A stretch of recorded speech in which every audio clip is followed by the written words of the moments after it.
बैठिए। नमस्ते सर। नमस्ते। बैठिए बैठिए। Thank you sir. आपका नाम रवि सिहाग है? जी सर। रवि, थोड़ा सा अपना परिचय दीजिए हमें, ताकि हम सब आपके बारे में इतना जान लें कि आपसे बात कर सकें। और हम चाह रहे हैं कि आपसे उन मुद्दों पर ज़्यादा बात करें जिन पर आप इंटरेस्टेड है बात करने में। तो आप ये भी बताएं कि किन विषयों में आपकी रुचि ज़्यादा है बात करने में। सर मेरा नाम रवि कुमार सिहाग है। मैं राजस्थान के गांव तीनडीएम, जिला श्रीगंगानगर का निवासी हूँ। मैंने अपना ग्रेजुएशन पॉलिटिकल साइंस, इकोनॉमिक्स और इंग्लिश लिटरेचर से किया है। उसके बाद में सर मैंने यूपीएससी के लिए प्रिपरेशन स्टार्ट की और 1 साल आईआरटीएस के तौर पर काम किया। उसके बाद में इंडियन डिफेंस अकाउंट सर्विस के में अभी मैं कार्यरत हूँ।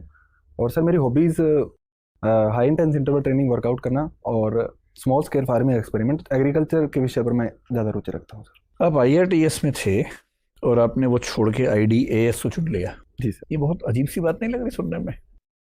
क्योंकि जो सर्विसेज की प्रेफरेंस नॉर्मली हम देखते हैं पिछले कई सालों से, IRTS इनवेरिएबली IDAS से ऊपर होता है। और मेरे ख्याल से आपके लिए भी रहा ही होगा शुरू में। तो फिर IRTS होने के बाद IRTS से रिजाइन करके IDAS को चुनना, डिफेंस अकाउंट्स को चुनना, ये एक प्रैग्मेटिक फैसला था, सर्विस ओरिएंटेड फैसला था, ये कुछ और निहितार्थ हैं इसके पीछे? सर मेरा जो उद्देश्य था वो सर मुझे आगे तैयारी शुरू करनी थी। IRTS में सर एक डायनेमिक सर्विस है, टाइम कंज्यूमिंग सर्विस है। उसमें सर मैं अपनी प्रिपरेशन को जारी नहीं रख पाता, तो इसलिए सर लागत लाभ विश्लेषण के आधार पर और इंडियन डिफेंस अकाउंट सर्विस के प्रोफाइल के बारे में पढ़ा, तो सर मुझे अच्छे इसमें प्रोस्पेक्टस लगे, तो इस वजह से सर मैंने ये सर्विस ज्वाइन की थी। तो बेसिकली आपने IDAS इसलिए चुना कि टाइम आराम से मिल जाता है, काम कम करना पड़ता है और मैनेज हो जाता है। जी सर। तो ये बात सही साबित हुई उस सर्विस में आने के बाद? जी सर, ये बात सही साबित हुई है सर। मैं इस बार का मेरा मेंस अच्छा गया है और अभी मैं इंटरव्यू में हूँ, तो मैं मानता हूँ कि मैंने सही फैसला लिया था। तो अभी आप ट्रेनिंग पे हैं या सर्विस में आ चुके हैं? जी सर, मैं सर्विस में आ चुका हूँ, अभी ट्रेनिंग पे हूँ। मतलब ट्रेनिंग जो एकेडमी की है उसमें है या अभी ऑन द जॉब ट्रेनिंग में चले गए हैं? सर मैं ऑन द जॉब ट्रेनिंग में हूँ, अभी PCDA वेस्टर्न कमांड के अंडर में ऑन द जॉब ट्रेनिंग कर। कहाँ पोस्टेड है? सर चंडीगढ़ में। चंडीगढ़ में। ये बताएं कि रेलवे में बहुत समय तक एक समस्या चलती रही जिसको हम डिपार्टमेंटलाइजेशन या कंपार्टमेंटलाइजेशन बोलते हैं। इसमें दिक्कत थी कि रेलवे अकाउंट्स के लोग, रेलवे पर्सनल के लोग, रेलवे जो बाकी सर्विसेज हैं, ट्रैफिक के लोग या इंजीनियरिंग सर्विसेज के लोग, उन सब में इतना गुटबाजी होने लगी कि रेलवे के लिए मैनेज करना मुश्किल हो गया।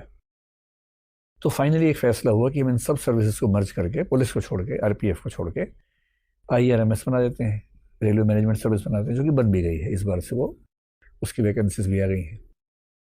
आपको नहीं लगता कि डिफेंस में भी ऐसा कर देना चाहिए? डिफेंस अकाउंट्स, डिफेंस एस्टेट्स और फिर आर्म फोर्सेज हेडक्वार्टर सर्विस, इन सब की क्या ज़रूरत है अलग अलग? एक ही क्यों ना कर दें इन सबको?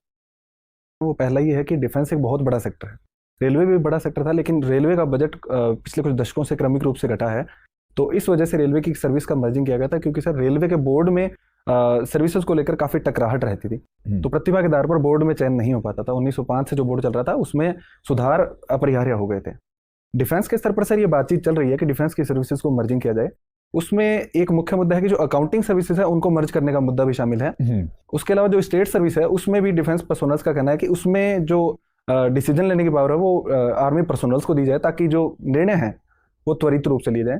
सर इसके आगे जो भी संभावनाएं हैं वो आगे देखनी पड़ेगी कि किस प्रकार। तो आपकी राय में Indian defence account service, Indian civil account service, Indian railway account service, इन सबको मर्ज कर दें और ऑडिट अकाउंट्स को भी शायद इनके सबके साथ मर्ज कर दें, वो ज़्यादा अच्छा उपाय है, या डिफेंस की सर्विसेज को आपस में मर्ज करना बेहतर है?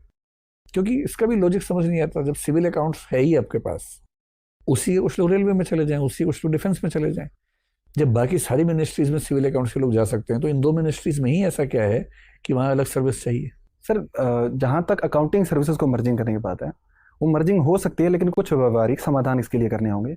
जैसे कि सर डिफेंस में जो कोड हेड्स हैं वो बहुत अधिक हैं। इसमें 2 प्रकार के मैनुअल्स हैं, उसमें कोड हेड की संख्या हज़ारों में है। ठीक है। और सिविल अकाउंट्स में कोड हेड कम इस्तेमाल किए जाते हैं। वो तो मर्ज हो जाएंगे आपस में। सर उसको PFMS के साथ इंटीग्रेट करना इसलिए भी मुश्किल है क्योंकि राष्ट्रीय सुरक्षा का मुद्दा है। और इसमें सर ऑनलाइन करने में डिफेंस सर्विसेज की ओर से कुछ आपत्तियां जताई गई है कि इसको ऑनलाइन करेंगे तो साइबर सिक्योरिटी के फ्रॉड्स हैं, वो जो थ्रेट हैं वो इसमें दिखाई दे सकते हैं। तो अभी डिफेंस अकाउंट्स में आप साइबर लेवल पे बिल्कुल नहीं जाते हैं? सर कुछ पेपर पे होता है? सर काफ़ी हद तक अभी पेपर पे काम चल रहा है, लेकिन अभी जो हैदराबाद में इंडियन जो टेक्नोलॉजी सेंटर है वहाँ पर उन्होंने एक प्रबल विकसित करने की ओर बढ़ रहे हैं। आर्म्ड फोर्सेस की तरफ से इसमें सहमति जताई गई है, उस पर अभी काम चल रहा है। उसके अलावा सर पेंशन के स्तर पर डिजिटलाइज किया गया स्पर्श प्लेटफॉर्म है, और अकाउंटिंग स्तर पर ट्यूलिप प्लेटफॉर्म पर अभी काम चल रहा है। ठीक है। तो इसका मतलब ये हुआ कि आपकी राय में अकाउंट सर्विसेज को मर्ज करना ठीक नहीं होगा, लेकिन वैसे डिफेंस सर्विसेज को मर्ज करना बेहतर उपाय हो सकता है? सर अकाउंट सर्विसेज में भी मर्जिंग हो सकती है, लेकिन उसमें सर ट्रेनिंग के स्तर पर और अधिक अच्छे से सारी अकाउंट सर्विसेज को ट्रेनिंग जो मॉड्यूल है उसमें बदलाव करने होंगे। उसके अलावा जो कोड हेड है उसको, जो सिविल के कोड हेड है उसके साथ मर्जिंग करने के लिए कुछ उपाय करने होंगे। उसके बाद में सर इस चीज़ की मर्जिंग हो सकती है। अभी हाल ही में कर्नाटका हाई कोर्ट का एक फैसला है जिसको हिजाब विवाद कहते हैं। जी सर। मुझे थोड़ा सा समझाइए कि क्या हम ये कह सकते हैं कि ऐसे फैसले हमारी अब तक की जो धर्मनिरपेक्ष छवि है उस पर हमला है या उसी का लॉजिकल एक्सटेंशन है? सर मुझे लगता है कि जो सुप्रीम कोर्ट ने इलाहाबाद हाई कोर्ट, जो कर्नाटका हाई कोर्ट है, उन्होंने जो हिजाब पर फैसला दिया है वो एक प्रकार से तर्क संगत है, क्योंकि कोर्ट ने कहा था कि हिजाब पहना वो आवश्यक धार्मिक प्रथाओं में नहीं आता है, और किसी भी प्रकार के इंस्टीट्यूशन में जहाँ के अपनी इक्विटी के जितने भी रूल्स हैं वहाँ पर अगर इस प्रकार के धार्मिक प्रतीकों को आमंत्रित किया जाएगा तो सर ये वहाँ के जो रूल्स हैं उसके खिलाफ है। ये बताइए कि एसेंशियल प्रैक्टिसेस ऑफ रिलीजन जो आर्टिकल 25 के बेस पे डॉक्ट्रिन है हमारे सुप्रीम कोर्ट की, उस डॉक्ट्रिन में ऐसा क्या है, जैसे एक एग्जांपल के तौर पर कोई मुस्लिम महिला अगर हिजाब पहने तो कर्नाटका हाई कोर्ट का फैसला है कि वो एसेंशियल प्रैक्टिस ऑफ रिलीजन नहीं है। सिख समाज की जो पगड़ी है वो एसेंशियल प्रैक्टिस ऑफ रिलीजन है। ऐसे कौन से पैरामीटर्स हैं जिसके बेस पर अलग अलग धर्मों के लिए ये फैसले हम करते हैं? वो पैरामीटर्स, मतलब मेरी व्यक्तिगत राय है कि पैरामीटर्स बहुत ठोस हैं, लेकिन मैं आपसे सुनना चाह रहा हूँ, समझना चाह रहा हूँ कि वो क्या पैरामीटर्स हैं जिनसे फैसले होते हैं। सर 1955 के आसपास एक विवाद में न्यायालय ने कहा था कि वो जो आवश्यक धार्मिक प्रथाएं उनको निर्धारित करेगा। तो सर जो मुख्य धर्म में कोर बातें लिखी गई है उनके बेस पर शायद आवश्यक जो धार्मिक प्रथाएं उनको निर्धारित किया जाता होगा। जो सिख धर्म है उसमें 5 जो ककार हैं उनके धर्म पर जो पगड़ी है वो केशों को बांधने के लिए आवश्यक समझी जाती है, इस वजह से वहाँ पर अलाउ किया गया। लेकिन जब कोर्ट ने, कर्नाटक हाई कोर्ट ने कहा कि कुरान में इस प्रकार की कोई भी व्याख्या नहीं मिलती कि हिजाब पहनना आवश्यक धार्मिक प्रथा के अंतर्गत आता है, इसलिए उन्होंने एजुकेशन इंस्टीट्यूट में इसको बंद करवा दिया। सर बहुत बढ़िया, बंद करवा दिए कोर्ट ने, या कोर्ट ने सिर्फ इतना कहा कि बंद किया जा सकता है? सर सॉरी सर, मुझे एग्जैक्ट नहीं पता शब्दों को लेकर। कोई बात नहीं, ठीक है, आप पूछिए। रवि जी सर।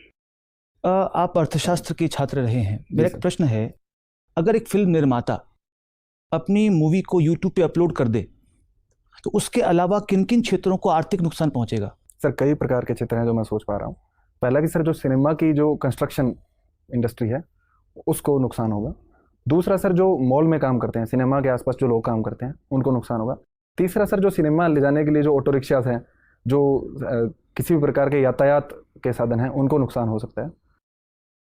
उसके अलावा सर अभी मैं सोच, देखिए जिस प्रकार से कोविड के संक्रमण बढ़ते जा रहे हैं तो क्या आपको नहीं लगता कि सिनेमा घरों का विस्तार करने से बीमारी और बढ़ेगी?